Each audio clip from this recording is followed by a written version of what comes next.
3 kali rasanya kurang afdal. Assalamualaikum warahmatullahi wabarakatuh. Waalaikumsalam warahmatullahi wabarakatuh. Nah, sebelum masuk pada pembelajaran, Ibu ingin melakukan suatu pemanasan terlebih dahulu. Untuk semuanya boleh berdiri.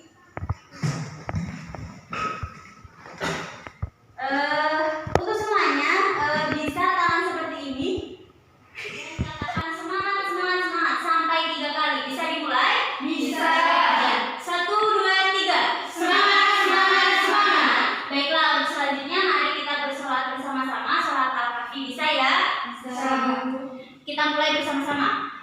Allahul kafi, Rabbunal kafi, Qasadanal kafi, Wajadanal kafi, Likulil kafi, Kafanal kafi, Wa ni'mal kafi, Alhamdulillah. Terima kasih. Untuk selanjutnya boleh duduk kembali. Nah, semoga selawat kita menandakan bahwasanya kita benar-benar mencintai Nabi kita, Nabi besar Muhammad Shallallahu Alaihi Wasallam. Nah, pada pertemuan kemarin Ibu telah menjelaskan tentang strategi dan pemerintahan masa Daulah Utsmani. Untuk pertemuan hari ini kita akan membahas tentang peradaban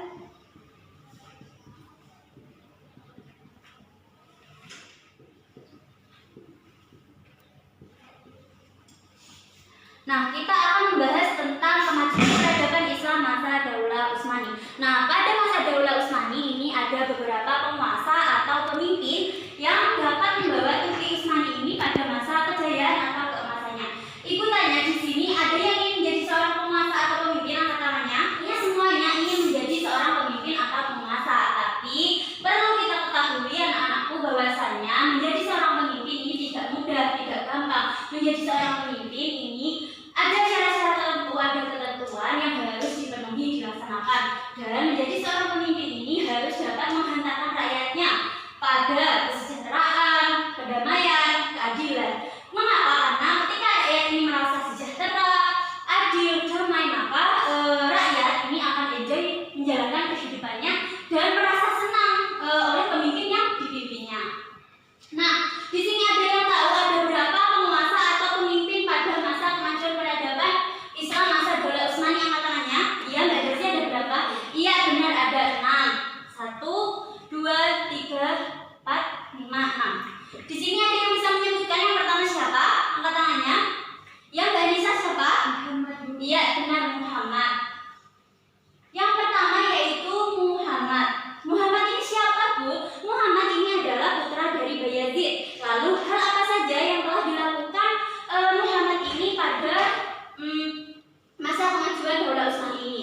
Muhammad ini menjalin hubungan diplomatik antara Bizantium dan Venesia. Nah, Muhammad melakukan hal tersebut ada tujuannya, yaitu menghindari kerja utamanya dari kedua negeri tersebut. Tujuan utama dari Muhammad ini apa? Yaitu tujuan utama dari Muhammad ini mendamaikan kekhalifahan Utsmani. Tidak hanya itu, Muhammad ini juga berhasil menyusun pemerintahan Utsmani, memperkuat tentara dan mensejahterakan kehidupan masyarakat.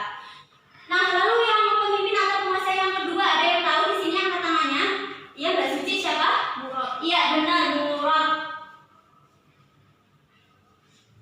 Oh iya, Muhammad ini menghembuskan nafas terakhir pada usia 43 tahun. Nah, perlu kalian ketahui bahwasanya Muhammad ini adalah sosok cinta damai, pecinta damai.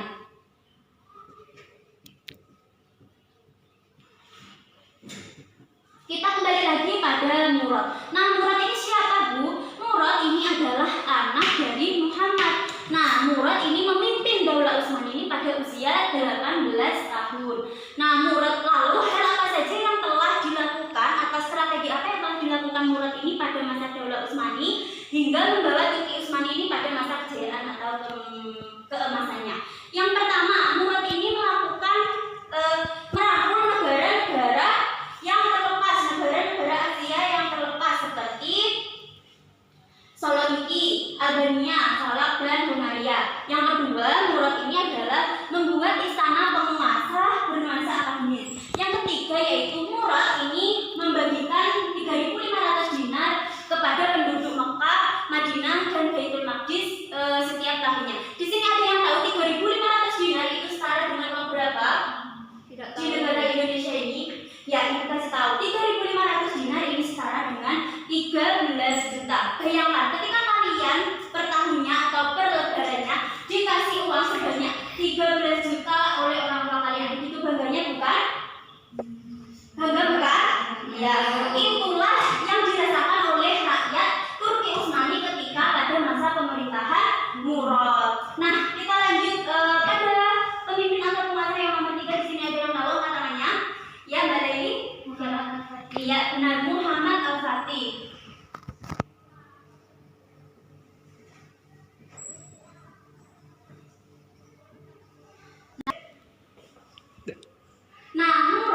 Konstantinopel.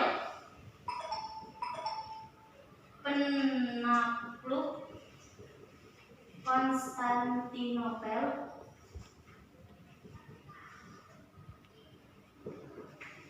Nah, pada memasuki Konstantinopel ini ada sebuah gereja yang bernama Hagia Sophia. Nah, tentunya gereja ini dijadikan sebagai tempat berlindung pendeta dan masyarakat. Tentunya di sana juga ada berhala-berhala, salib dan gambar-gambar. Nah, tetapi dengan kebijaksanaannya, dengan akhlak mulianya, Muhammad Al-Fatih ini berhasil membongkar atau menurunkan salib-salib tersebut dan menjadikan gereja tersebut menjadi masjid dan dijadikan tempat beribadah umat Islam. Nah, sehingga Konstantinopel ini menjadi ibu kota dari Turki Utsmani yang sekarang diganti dengan nama Istanbul.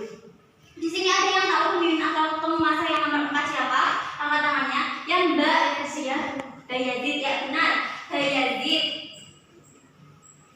Bayazid ini adalah satu-satunya penguasa atau pemimpin yang tidak terlalu kuat. Mengapa? Karena pada masa kepemimpinan sebelumnya seperti Muhammad Al-Fatih, Murad Muhammad ini memimpin Turki Utsmani ini hingga akhir hayatnya, hingga menghembuskan nafas terakhirnya. Tetapi pada Bayazid ini menyerahkan estafet sebelum dia menghembuskan nafas terakhirnya. Tetapi Bayazid ini ada banyak hal yang telah dilakukan oleh Bayazid pada masa Utsmani, yaitu Bayazid ini memberikan perhatian besar terhadap sarana umum. Sarana umum, takaya, zawiyah. Zawiyah ini adalah tempat berhalal para sufi. Kesejahteraan para guru pengajar juga sangat diperhatikan. Nah, di sini ada yang tahu estafet kepemimpinan Bayazid ini diserahkan kepada siapa? Pemimpin nomor 5, angkat tangannya. Ya, Mbak Hafila, siapa? Ya, benar, Salim. Nah, Salim ini adalah satu-satunya penguasa atau pemimpin yang berhasil dihormati karena giat dan bekerja keras. Giat bekerja keras. Kemangnya. Salim ini juga merupakan seorang pujangga yang menulis puisi dari bahasa Turki dan Persia. Salah satu puisinya yang berbunyi, sebuah permadani cukup besar untuk diduduki oleh 2 orang sufi, tetapi dunia tidak cukup besar untuk 2 orang raja. Nah, untuk yang terakhir, pemimpin atau penguasa pada masa Daulah Utsmani ada siapa? Ada yang tahu? Ya, Mbak Lady, ada siapa? Ya, benar, Sulaiman Al-Qanuni.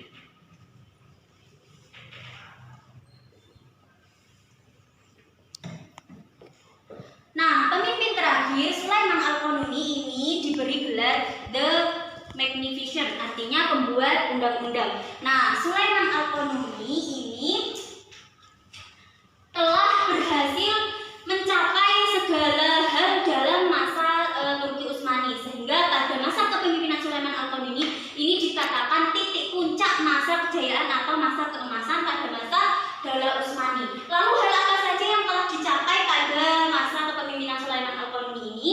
Yakni yang pertama, Sulaiman ini berhasil membangun masjid 81 masjid jami', 52 masjid kecil, 55 madrasah, 7 asrama pelajar, 5 buah taqiyah. Taqiyah ini tempat memberi makan fakir miskin, 7 jembatan, 33 istana, 18 sanggaran, 5 museum dan 33 pemandian umum. Tidak hanya itu, pada masa Sulaiman ini ada 40 kelompok seniman yang beranggotakan 600 anggota. Nah, sehingga pada masa periode ini dikatakan masa periode yang paling kreatif dalam sejarah masa Daulah Utsmani.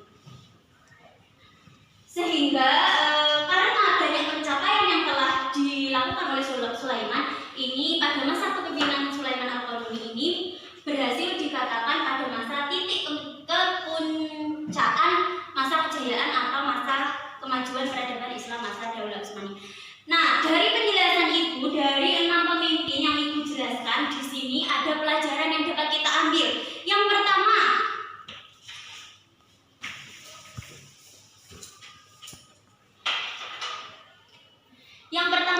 Ibu harap kita harus meniru sosok seperti Muhammad. Mengapa? Karena Muhammad ini menjadi menjadi sosok pemimpin yang cinta damai. Kita harus melakukan seperti apa? Kita dapat menghindari suatu pertengkaran atau perselisihan. Semakin kita pandai menghindari perselisihan atau pertengkaran, maka suatu kedamaian akan tercipta dalam diri kita.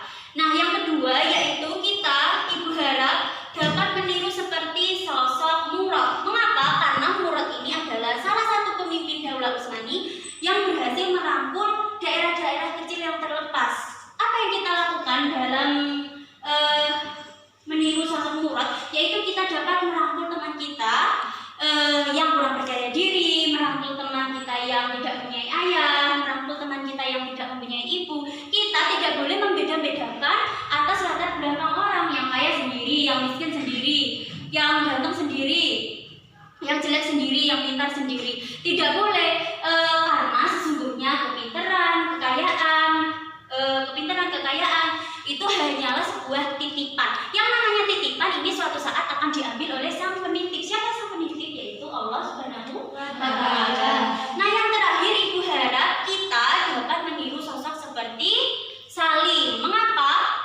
Salim ini adalah satu-satunya pemimpin penguasa pada masa kemajuan Daulah Utsmani yang berhasil dihormati karena giat dan bekerja keras.